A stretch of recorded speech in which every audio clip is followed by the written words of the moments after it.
Thank you, Mr Speaker. My question is to Treasurer.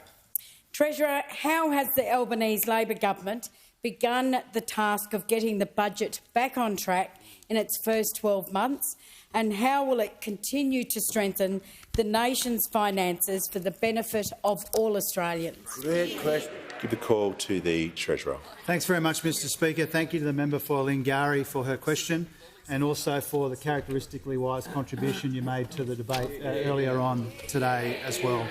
Mr Speaker, a hallmark of the first year of the Albanese government has been responsible economic management, working through our challenges in a considered and methodical way. And a key achievement over the first two budgets of the government has been putting the nation's finances on a more sustainable footing. And our strategy has had three parts in both budgets: spending restraint, savings and modest but meaningful tax reform. And some examples of this, Mr Speaker.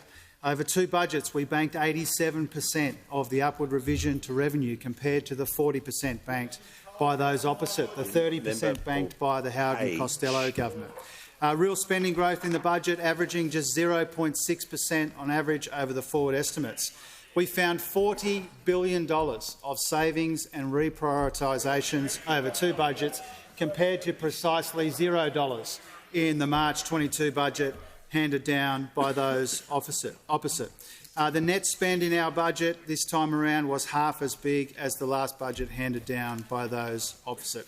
And what this responsible, methodical approach means, Mr Speaker, is we are forecasting a small surplus this year, which would be the first in 15 years, and which represents a dramatic turnaround from the $78 billion deficit that was being forecast by those opposite.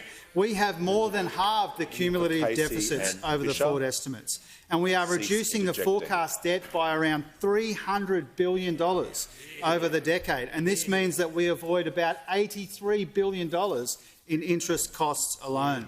Now, none of this would be possible if we'd taken the approach of those opposite. If we'd spent like they did, and not banked like they did, we would have seen a deficit of around $40 billion this year instead of a small surplus. Now, Mr Speaker, we know the job isn't finished.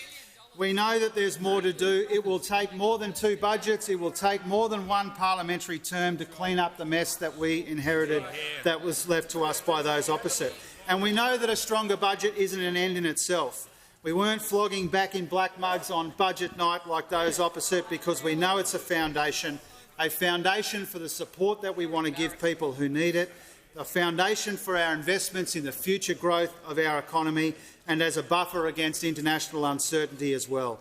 This is not the time for the rorts and waste and mismanagement and incompetence which characterised the wasted decade. It's a time for responsible, methodical economic management which has put the budget on a stronger footing for the future, and that's what we're providing.